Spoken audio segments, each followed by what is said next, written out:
The Sandy and Toddcast is a Mindgarden Media podcast in association with Screw You, Todd Productions.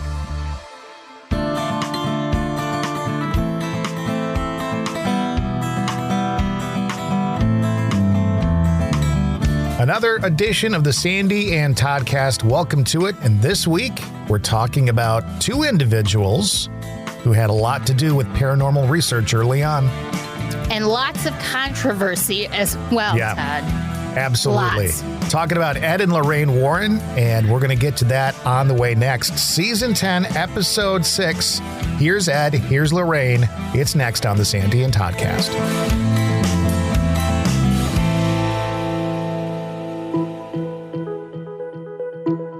We make podcasting easy. Mindgarden Media can get you going on your very own podcast. With many years in the broadcast and audio industry, Mindgarden Media can edit, fully produce, and provide all the web distribution services.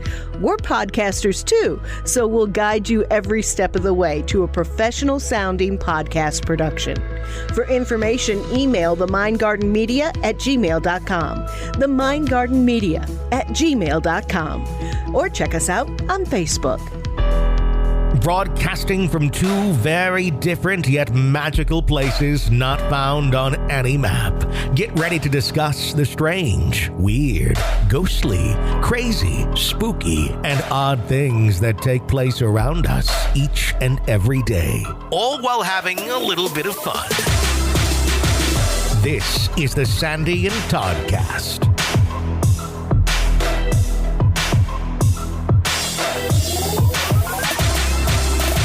And welcome to the Sandy and Toddcast. She is Sandy. He is Todd. And today it's Here's Ed, Here's Lorraine. It's the Warrens on the Sandy and Toddcast. Yeah, I thought it would be a good time for us to talk a little bit about the Warrens. As everybody knows, I've been taking Ryan Buell's webinar series.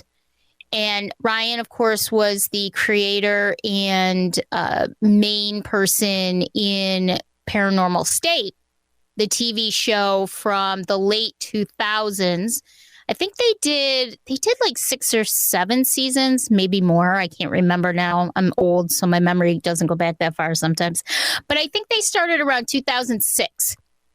And it was a great show because there was only one other show like it or even closely similar to it back then, which was Ghost Hunters. You couldn't find a lot of paranormal shows on TV back then. Right.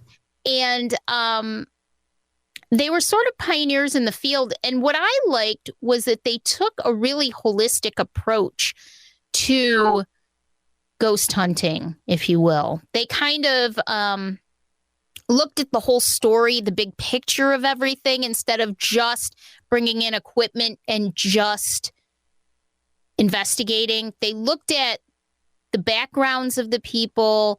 They explored the stories and the lore surrounding the area that they were in. They really looked at all of the pieces of the puzzle before they put it together. And I thought it was really, really well. It was very intelligent paranormal investigating.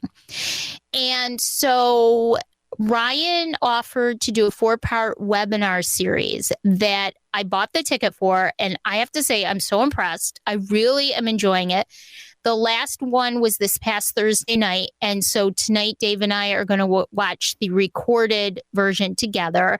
I haven't been watching it live so that we could watch it together on the playback. And last week, the first 2 parts were kind of general about paranormal investigating and the theories behind ghosts and spirits and energy and that kind of thing. And last week and this past week have been about a topic that's really, really serious, very heavy, that I don't know a ton about. And so it's been fascinating for me, demonology. Yeah. And they did actually run into some demonic cases during, not just during the show, but during their time at PRS. PRS, Public Paranormal Research Society, is still there. It is still around. He is still the head of it. And so we've been watching and listening to some case studies from his demonic cases, and it's been absolutely fascinating. So really looking forward to seeing the second part of the demonic information webinar that he's presenting. So I highly recommend it. He's also been doing a really cool thing, Todd, where he calls them postmortems, and he's been going on Zoom, and we've been going episode by episode, watching the episode with him. And he's been stopping and telling us things that were behind the scenes, or how they were feeling, or what they were thinking at the time that these cases were going on. And it's really been so interesting. And I think he does like maybe one a month, something like that. And so it's been really, really cool. And I know he went through a lot of problems and hard times for a period in his life, but very proud of him, and always thought that he was very, very intelligent as a paranormal investigator, very thoughtful, and I loved his approach. And so it's always great to me to study the approach of not just other paranormal investigators, but other psychics, other mediums, other metaphysical practitioners, people in the field, because I love getting different perspectives. So it's just been really cool. So the reason we're going to start talking about the Warrens today is because of Ryan. Ryan knew Ed and Lorraine, absolutely loved Lorraine, used her on some of his investigations. And so he thought and still thinks very highly of her. She died in 2019. Ed, of course, died in 2006. And so he talks about her quite a bit and her thoughts. And so I thought it would be a good time to sort of talk about the Warrens, because not only were they considered to be pioneers in the field of paranormal research, but they also were in the midst of tons of controversy. Yeah. So a little bit about Ed and Lorraine Warren. Edward Warren Miney was actually his real name, was born in 1926. And like I said, he died in 2006.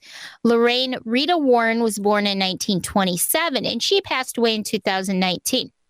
They were considered to be American paranormal investigators and authors associated with prominent cases of alleged hauntings. Ed was a self-taught and self-professed demonologist, an author, and a lecturer. Lorraine professed to be clairvoyant and a light trance medium who worked closely with Ed. They teamed up over the years. Ed and Lorraine were married in 1945. He was in the military, and when he came home, they married. 1946, they had their daughter, Judy. She is, I believe, their only child. They were members of the Roman Catholic Church, and they believed that demonic forces are likely to possess those who lack faith. That was their general belief system. They were very heavily Catholic. In 1952, they founded the New England Society for Psychic Research, or NESPR, the oldest ghost hunting group in New England. They authored many books about the paranormal and about their private investigations into various reports of paranormal activity. They claim to have investigated well over 10,000 cases during their career. So stories of ghost hauntings popularized by the Warren have been adapted or have indirectly inspired dozens of films, television series, and documentaries, including several films in the Amityville Horror series and films in the Conjuring universe. And, you know, we all know of movies and shows that have surrounded different cases that the Warrens have been well known for. And I'm hoping that over the next several weeks, we can maybe take a deep dive into some of those cases. Because, you know, actually, I was thinking about this. I've actually kind of, like, I went one of them, the Smurl haunting in Pennsylvania. I actually have been to the house twice. Oh, really? Not in the house, but I've been there because, of course, poor Dave, hashtag poor Dave. Anytime we travel through Pennsylvania, if we're going to go through, I want to say it's Pittston. I don't know why I never remember it, but I think it's Pittston in Pennsylvania. Because I think I went to a popcorn place there. And I was like, oh, Dave, while we're here, can we go back over to the Smurl house? And you're right. It's West Pittston. West Pittston. Yes. Because it's just south. It's just west of Pittston. That's why. No, but it's just south of Scranton, I believe. Okay. So not that far. And it's near the Houdini Museum, by the way. Just saying. Interesting. And so the first time I ever went by there, it was like, I don't even know, probably around 2007, 2008, maybe. And then we were just there last spring and we drove by again. So I've actually been to that house, and the first time I was there, I had no idea I had any ability. So it was just kind of a interesting stop. The second time I was there, I didn't want the cops getting called on us because we were parking in front of somebody's house that's and so staring odd. at their house. That's so odd that you would even care what the cops think. I know. I know, right? So it doesn't look at all like it did in the movie, first of all, just so everybody knows. And second of all, and that just goes to show you how much of a creative license these movies take with anything, any part of a story. The house looks nothing like it. And we'll go through the Smurl haunting because it was an interesting one, very interesting one. And there was a movie made about it that I watched, and it was actually a very good movie.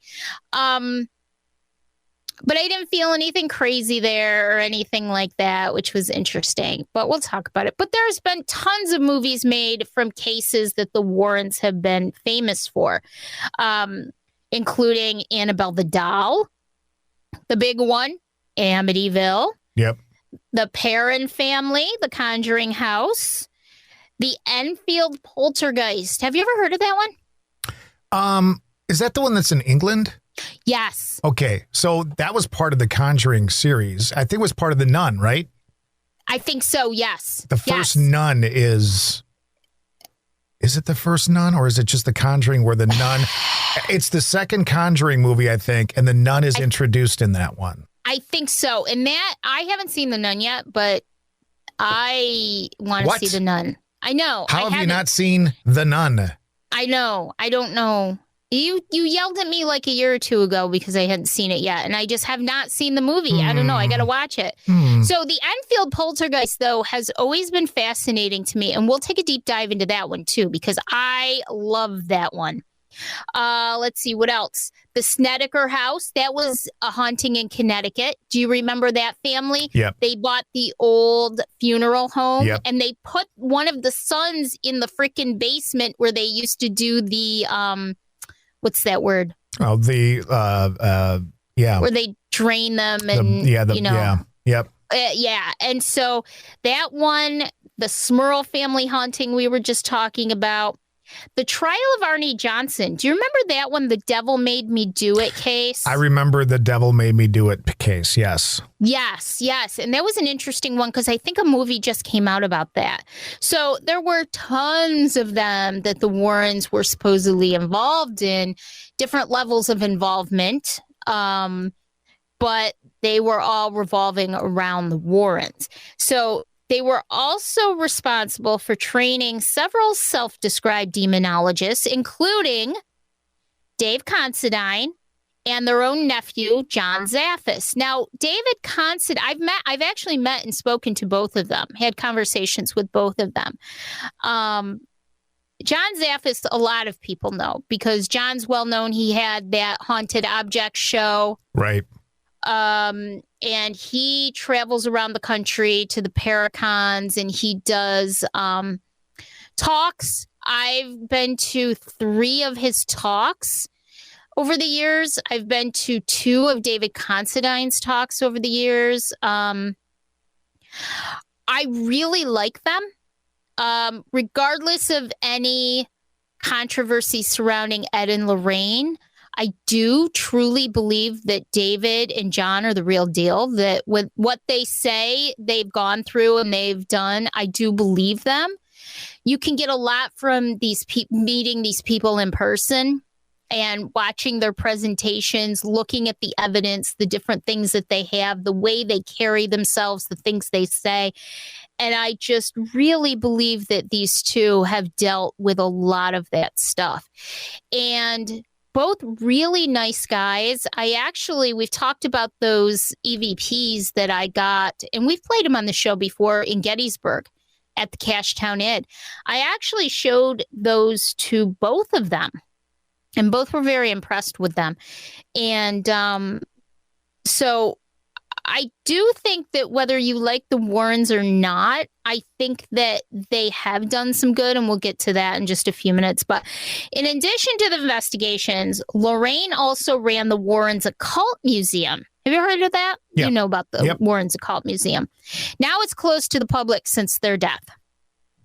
It was in the back of their house in Monroe, Connecticut. And they ran it with the help of their son-in-law, Tony Spera. Tony Spera may be a little less known. Tony Spera now does a lot of paracons, and he takes a lot of the haunted objects around with him. Right. Does a lot of things. He goes to different conventions, gives presentations. The museum is actually owned by their daughter, Judy and Tony.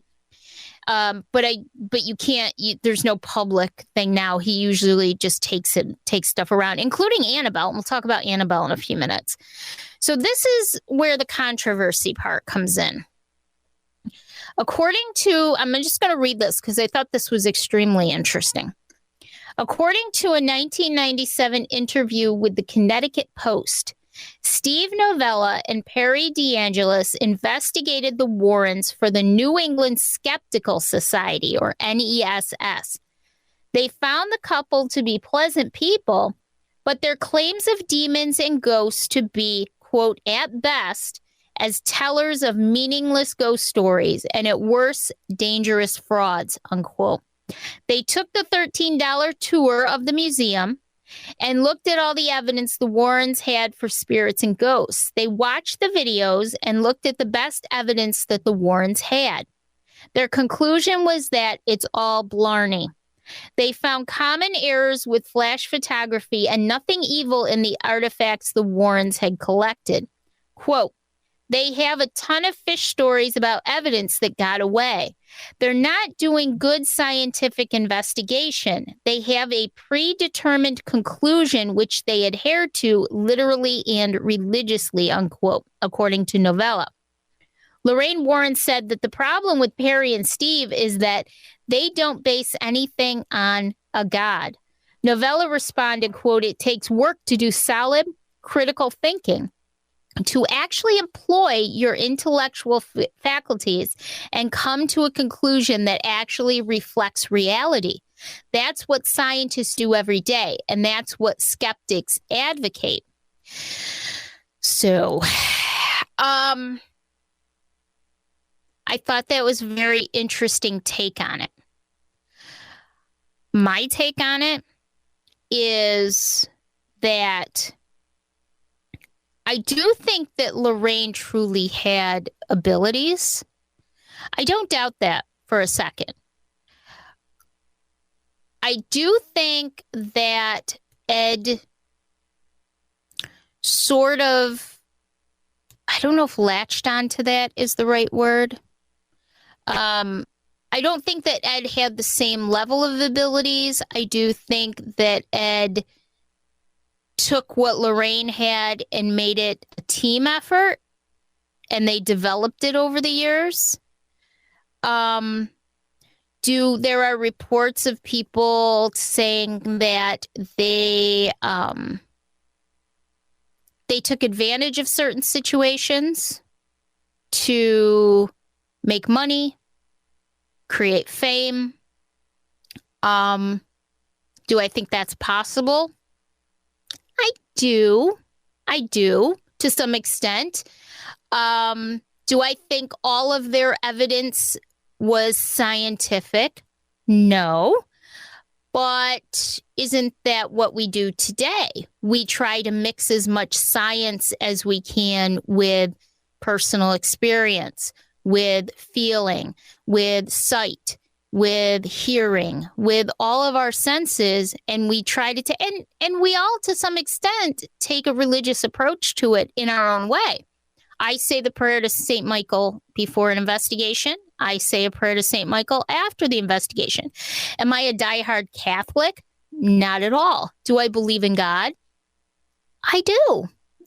And so I think to say it has to be purely scientific or purely religious on either side is wrong. I think in order to have a well-rounded investigation, you can't go in with any sort of expectation, whether it's a scientific expectation or a religious, expectation. You have to go in and take the evidence that you get. What's the word I'm trying to think of, Todd? Not take advantage of the situation, but you know what I'm saying? Like, do I think that their fame and their, not that because they weren't rich people, but I was just going to say that's one thing that I have to throw a little wrench into their machine of saying some of this stuff. Yes. They were not rich people. Right. They were also very heavily criticized early on. Yes. People calling them kooks, calling them this, calling them that. Now, I'm not going to sit here and say that every piece of evidence that they claim to have gotten is true, but I can't say that for any group that's doing it right now. Right? Hallelujah. I love Chip Coffey. I love Chip Coffey. But guess what? He's gotten fame from this. He's made money from this. He's done all that kind of stuff. And I don't know that everything he says is true either. But Exactly. I think that, there was a lot of personal stuff that was thrown out there about their relationship, Ed and Lorraine and Ed and all that. And I'll just say this again, if you look at, if we're going to judge people in that way, then we should not listen to Mr. Buell because he had a drug problem, and we should not listen to Jason and Grant from Ghost Hunters because they've had allegations of stuff going on as well. And we all know how we feel about Zach Bagans. So I personally get a little upset when everything that they've done has been discounted by a group or somebody that wants to judge what they did or how they did it. I will say this. I think at the very base of everything they did, I think there was an interest in this. I think there was at least some interest in helping. Listen, if I could get paid to investigate, I would take money to investigate. I would love a job in the paranormal where I got paid to be involved in the paranormal. I would take the money. Sure. And did they, did they, as you were saying, did they take advantage of situations to make the situations more ready for movies and all that kind of stuff? I don't know. Maybe it's possible, but I will say this. They do have a lot of evidence on video and in audio and all of that kind of stuff that does seem to show that something good came out of it, in that they actually got some research that made a difference. I agree. I can't say one way or the other, but I will tell you this. I will tell you that as everyday people investigated, who else was going to do anything for these people back then? Nobody, right? Right? Nobody was doing anything for people who had problems. And we're just talking about the well-known cases. Right. There were plenty of cases that they did over the year that didn't receive attention. There were, and there's people that say, well, at Amityville, they just went in for 5 minutes and they were gone. And, but is that their fault for being tied to a case? I don't know. But really, in the end, does it matter? I mean, there were people that they truly did help. They truly did help.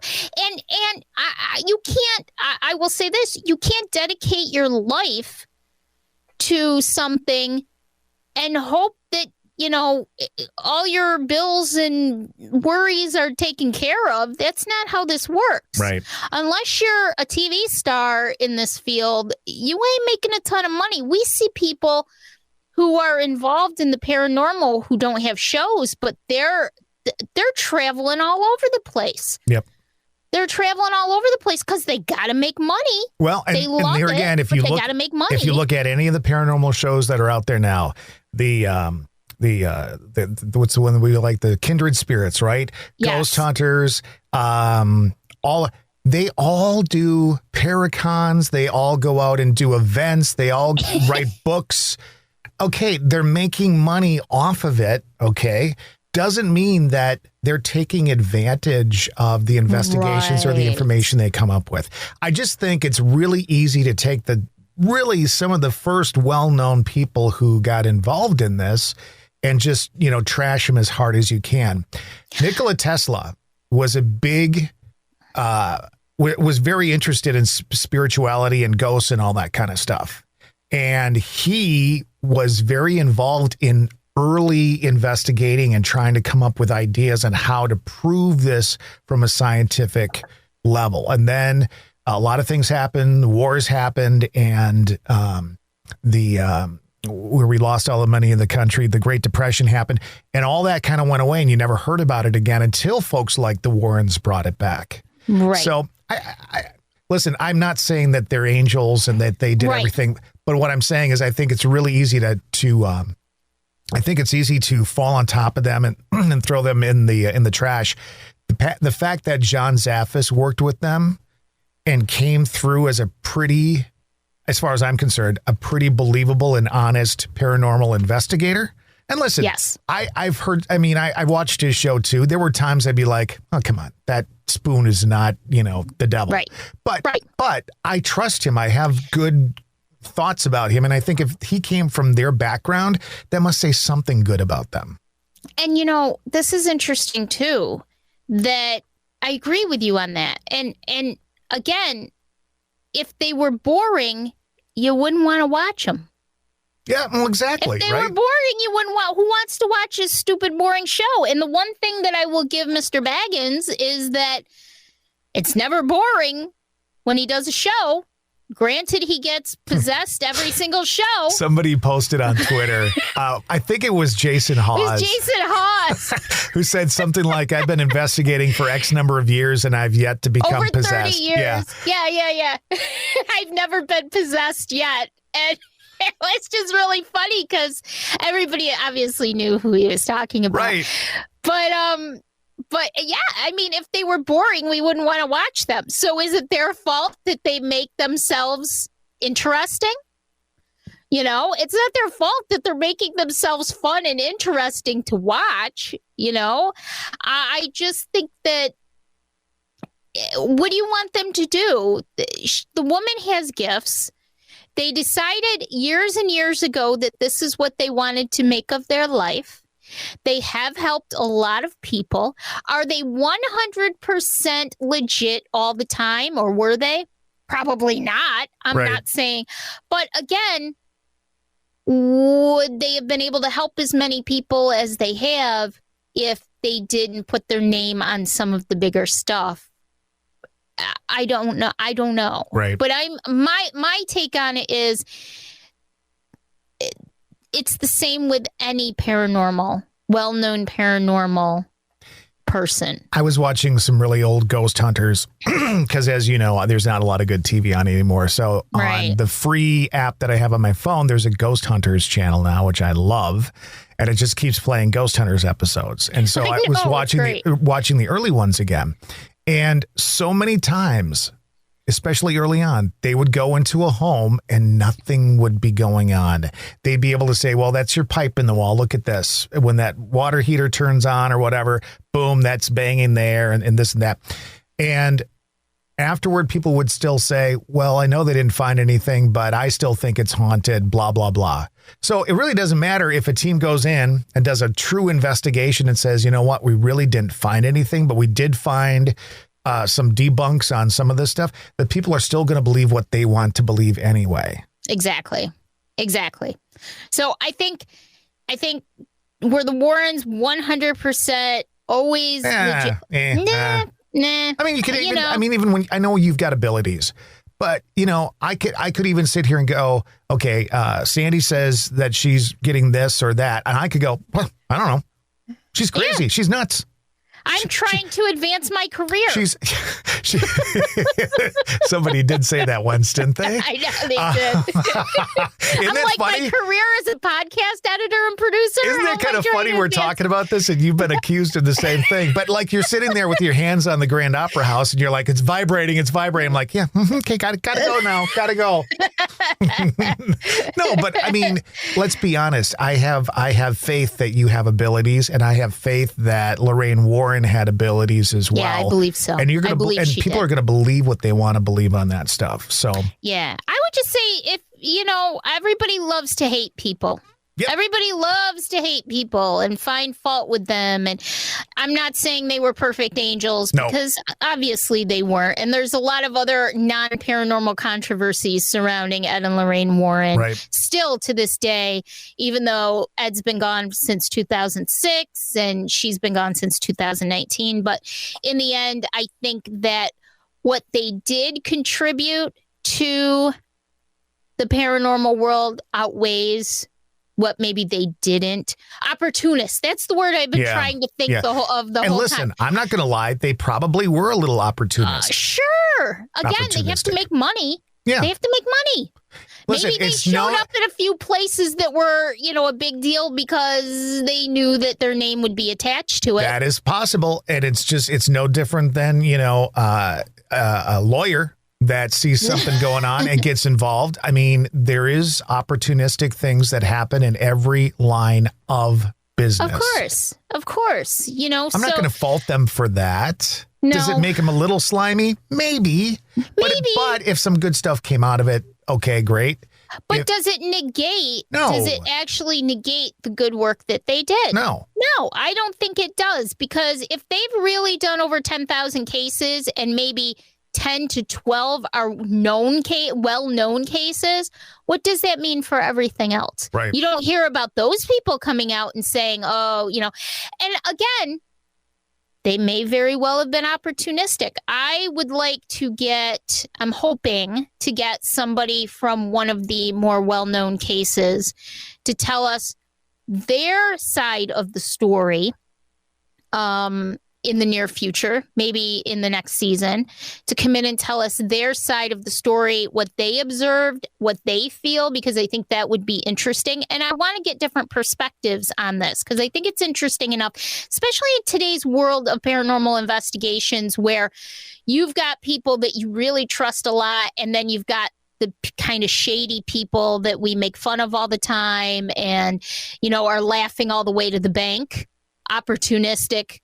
For sure. Well, I got to say this story. I don't want to have any spoiler alerts, but the person who may or may not be coming on the show, I know did not have a good time with Ed and Lorraine Warren. Exactly. However, another group investigated this same house, and they're known as the Ghost Brothers.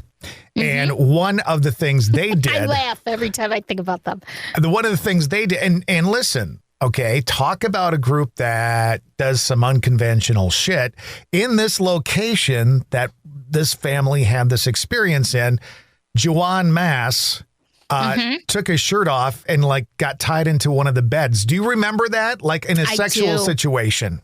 I do. In a sexual situation. Mm-hmm. Okay, so now is somebody after he dies, is somebody going to go after him because he was being opportunistic to take his shirt off in the TV show?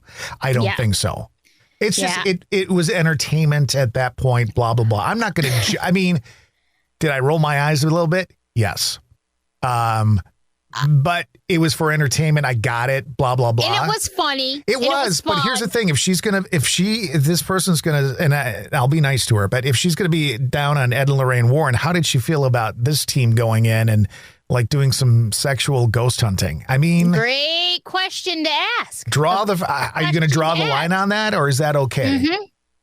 Or because was that out of her control? Who knows? Who knows? And is Juwan being treated better because he's a better looking man than Ed Warren was? I mean, is there some sort of favoritism going on there? What? I think it's interesting because I think my thought is when you're watching something as horrifying as what happened in person, in the moment, I think it gives you a very unique and different perspective than it does 50 years later. Looking back on it, times have changed. Television has erupted. Movies have erupted. There's poetic. I love when a movie says it's based on a true story, and about 5% of the truth is actually the movie. It's the situation, but other than that, nothing's the same. She also wasn't very happy, from what I understand. I could be wrong, but I don't think she was very happy with the series of movies based on what happened to her and her family. I'm sure not. So I think it'll be really interesting to find out. I do think that television brings a whole new perspective. Movies bring a whole new perspective to what happened. And I think in the age of television and movies being what they are today, it's just almost a little out of control, I think, sometimes. Well, I mean, but it's entertainment. It's entertainment. And here's the thing. I understand that she feels upset by some of this, and I understand why too. But she has certainly taken every opportunity to speak her voice. Yes. And say what she had to say. Yes. I just, which I'm very excited about, and I'm very happy about, because I did read her first book. I don't think I read the second book, but I did see the first book, read the first book, and it was fascinating, and it was scary. And I understand completely what she went through. Like, I can feel, maybe it's just the empath in me, but I could feel her fears and what they went through was very real. And so, again, I love getting the perspective of other people, especially since she was there in the moment when all of this was going on. And she can be the first person to tell you exactly what happened. And I'm very much I respect her greatly for speaking out and telling the story. Because it was very frightening to be a child and to be going through this, to watch your family and your parents go through this. So it's interesting, because I wonder if we'll have to ask her if her perspective as a child has changed now, though so many years later as an adult, on what happened and how that's happened. So, I don't know that everything wasn't opportunistic, but I don't know that it was. So I tend to take people like Ed and Lorraine Warren and just look at them as they did do a lot of good things. So, but again, this was before TV was into this kind of stuff. Right. Is every TV show now that goes out and investigates opportunistic? Absolutely. 150%. Right?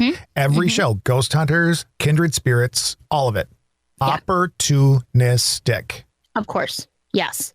And everybody, and I know these guys don't make a lot, but everybody who works on those shows makes money off of it. Is true crime TV opportunistic? Absolutely. Yes. You're making money off tragedy. Right? Would Ed and Lorraine, if they had done a TV show, would they have been considered opportunistic? I think back then, yes. Would they have been yelled at? That's the thing. They didn't have the quote unquote opportunity to do a TV show or something like that.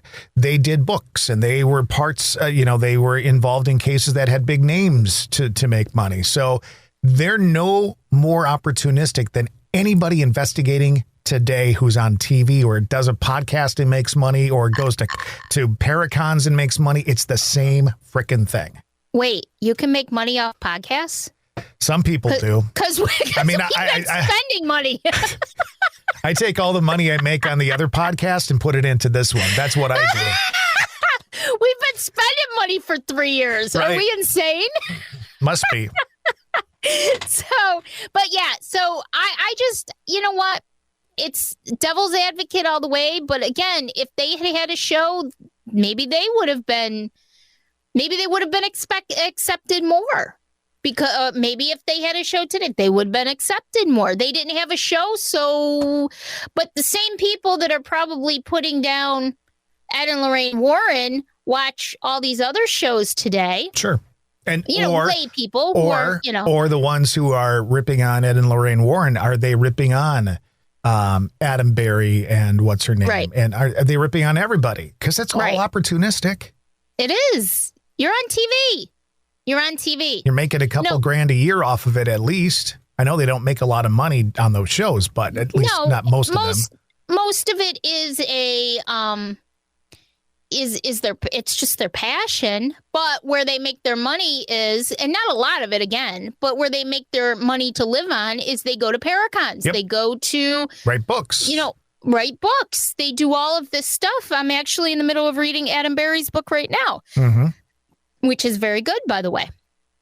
And so where do you draw the line of opportunistic versus trying to live and support yourself while you're doing something? I don't read people. I don't do readings. I don't charge people for anything. My goal in all of this, once I started to accept the fact that I did have these abilities and I said, okay, well, I'm not going to deny them because that's worse for me than just going with it. Once I started to do that, I was leveling up really quickly. And I am by no means a Cindy Kaza or an Amy L or anybody like that. But I'm starting to feel more confident. I'm coming into my own. And sometimes people will say to me, oh, well, do you charge? Do you do this? No. My whole thing is I just want to be able to help and I want to learn. I think on my journey in my life, what's most important to me is I want to learn myself what's going on and understand myself better and become more confident, and also to be able to help not just the living people by giving them answers, but also I want to help the spirits that are there. And if I can help anybody, that's what I want to do. Here's something to keep in mind. Here's something to keep in mind. So both of us have been part of some sort of internet or streaming TV show based on this, right? Right. Neither one of us made a dime doing that.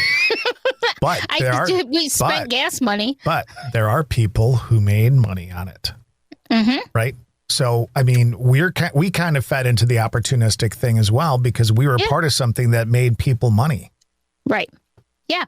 Yeah. That's a good point. That's very true.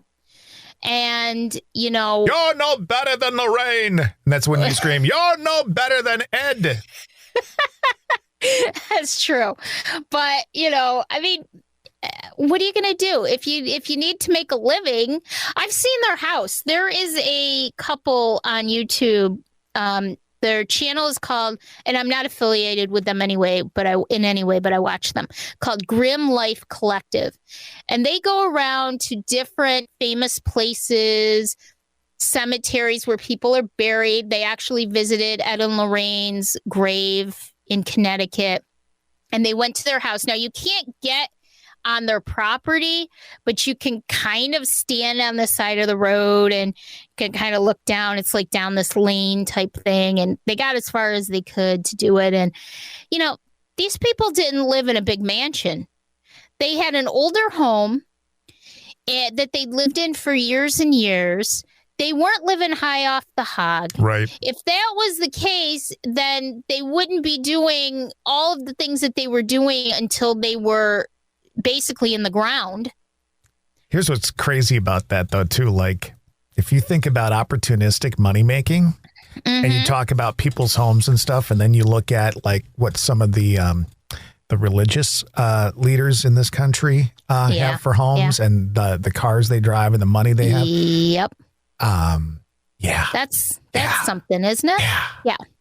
So I guess my big takeaway is, for crying out loud, just think about before, and it's not just Ed and Lorraine Warren, it's anybody. Before you come down on somebody, you have to look at the big picture, and you have to understand the situation and what drives people. I think we just, in today's world, we just jump to these conclusions of people, and I just think that's not the way we should be handling anything. If you compare today's paranormal world to the paranormal world of 50 years ago, it's two different things. Amityville was a completely different situation than today's stuff because of the fact that so much has happened in the last 50 years, right? I think it was 1971, wasn't it? Amityville happened? I'll look it up real quick. It was funny because Dave and I are planning to go down and visit Sleepy Hollow, New York, next spring. And the trial started in 75. Okay, so it was around the mid-70s then. Yep. So we're planning on going to Sleepy Hollow because November 13th, 1974 is when the murders happened. Ooh, so it's coming up on November 13th. I'm sorry. So. Let me read this. Ronald DeFeo goes on trial for the killings of his parents and 4 siblings in their New York home on October 14th. Interesting. Something like that. Interesting. So Sleepy Hollow, of course, I think it was North Tarrytown, New York. I've never been to Sleepy Hollow, believe it or not. It's only 3 hours away from us.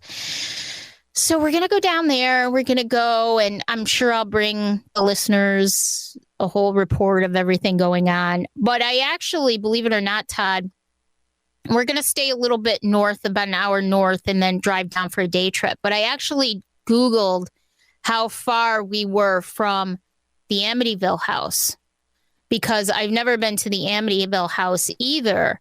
And I was like, well, maybe if it's close enough, we should take advantage of it. But it's still about an hour or so away from Sleepy Hollow because it's out on Long Island. So wait a minute. Did you say Long Island or Long Island? Long Island. You say with the hard G at the end. Yeah. Is that normal? Some people do, some people don't. I've always said Long Island. I think it's just, Dave will make fun of it. I'm sure Dave will, because Dave being from Brooklyn, there is a difference between the way you say certain things if you're on Long Island and you're Long Island. It's sort of like you with Green Bay. Yeah. Well, you said it right. You said it right. You just said it right. Yeah. It's because a lot of people say Green Bay, but it's really Green Bay. Yeah. And so there's just different ways of saying different things. I don't know. We were down in Savannah. I think it was Savannah, either Savannah or New Orleans once. And somebody heard me talking on the street and they said, "Are you from Syracuse?" And I said, Well, we're about 45 minutes east of Syracuse. And I said, "How did you know that?" He says, "Oh, you have that central New York accent." I said, "I have a central New York accent? What?" But it's not the first time I've heard that, which I think is fascinating. But if you live here in central, I know I'm getting off on a tangent, but if you live here in central New York and you go to Buffalo, people talk totally different in Buffalo. Of course, sure, yeah. So it's and that's only 3 hours away from us. So it's super interesting. Rochester, even 2 hours from us, is interesting and different, the way people speak. So I love that. That's cool. So anyway, we are at least going to go to Sleepy Hollow. We're not going to make it down for Amityville. I'm kind of hoping that when you get out here someday, one of these days, that we can go down to Amityville together and get arrested by the cops when the neighbors call the cops on us because we're standing out there in front of it. It won't be Dave or I. It'll be you because you'll have jumped out of the car. We will drive off knowing that you're going to get in trouble and you'll be standing outside. What was the place called? What do they call the Amityville house? Remember the sign that hung out front? Something Hopes. High Hopes. Is it High Hopes? I think it's High Hopes, isn't it? I thought it was. Let me look it up here. We're so getting off on tangents today, but that's okay. But that is actually one of the cases that we're going to talk about. And I didn't mean to dig so deeply into our hopeful guest because I have nothing but respect for her. Oh, of course. Me too.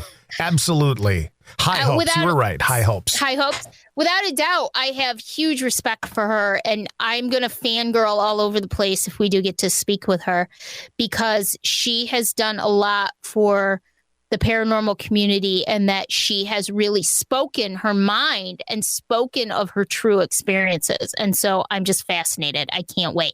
Fingers crossed. My friend Tony, who I do the other podcast with, is actually friends with her. Get out.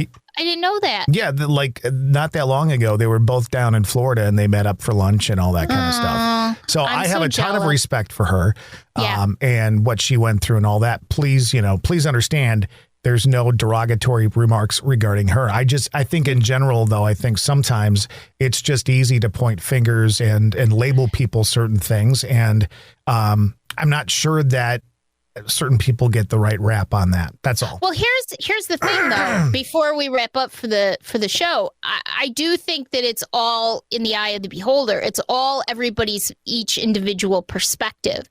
So we always hear that saying of like, it's, what one person says, what the other person says, and then the truth. So who knows? Because we're all making personal decisions from what we hear or experience. Mm-hmm. So who's to say that it's not maybe a little bit of both going on in there? Maybe they really did want to help, but maybe it was too much. Maybe they didn't do it. Who knows? Right. Well, we'll find out that side of it for sure. Hopefully. I would really, really love to speak with her. I am definitely going to fangirl. Get it done. Fingers crossed, everybody, that we're going to get to talk to her. So, all right. So next week, we'll talk a little bit about a couple of the other Ed and Lorraine, the famous Ed and Lorraine stories. We'll do Annabelle the Doll. And let's talk about the Smurl haunting next week. So that's something to look forward to. And The Devil Made Me Do It is also a Conjuring one. So we could talk about that. And we can talk about the one in England. And we can talk about The Nun. But you've got to watch The Nun. I will. It's a little cheesy and a little weird, but it's interesting. All right. I'm going to watch it. That's my homework. So good. I'm very proud of you for that. Thanks. You've only been trying for like 3 years now. Let's do the spiel quick. All right. You can find the Sandy and Toddcast on any of the platforms that you normally find your podcasts, including YouTube and Twitter. Be sure to like the Sandy and Toddcast on Facebook to keep up on the latest goings-on, including each week's episode. You can also join our group, Stay Weirdos, Friends of the Sandy and Toddcast, for more fun. Stay Weirdos is a safe place to share your thoughts, feelings, ideas, and random inappropriate memes without judgment. Sandy and Todd also have a podcast called the Empathecary Podcast. It's for empaths, by empaths. And if you know an empath, you might want to listen too. Find and like the page on Facebook. And finally, if you're thinking about starting your own podcast and just aren't sure where to start, Sandy and Todd can also help with that too. Mindgarden Media is their latest project where the dynamic duo can guide you every step of the way in your podcasting journey. Editing, producing and consulting is what they do. Like Mindgarden Media on Facebook or email them at themindgardenmedia@gmail.com. And as always, thanks for staying weird. All right, so I guess we're going to devote the next couple to Ed and Lorraine Warren, and then we might devote more of next season to Ed and Lorraine Warren, because we've only got really 2 episodes left of this season. Yes. So who knows, right? I know. Well, we could do a season on Holzer too. I would love. And you can get what's that one guy Holzer. on? Who's the guys on the Holzer files? It's one guy. Didn't you meet him, Shane Pittman? I met Shane Pittman, and what's the other guy's name? Dave Schrader. Dave Schrader. Yeah, but maybe we can get one of them on. Well, let's see if we can do that. Shane Pittman might, if you're really nice to him, because he's a really nice guy. So he might. I'll throw your name in. I'll say, he won't remember me. He won't remember me. I'm sure. How you're not very forgettable, Todd. Oh, yeah. Yeah. But anyway, so with the thanks everybody for listening to us go back and forth for like an hour debating all of this stuff. Kind of defending the Warrens, but then kind of throwing them under the bus. I mean, exactly. Throwing people under the bus. I don't know. This is what we do. So anyways, we will see you guys next week. All right. Till then, bye. Bye.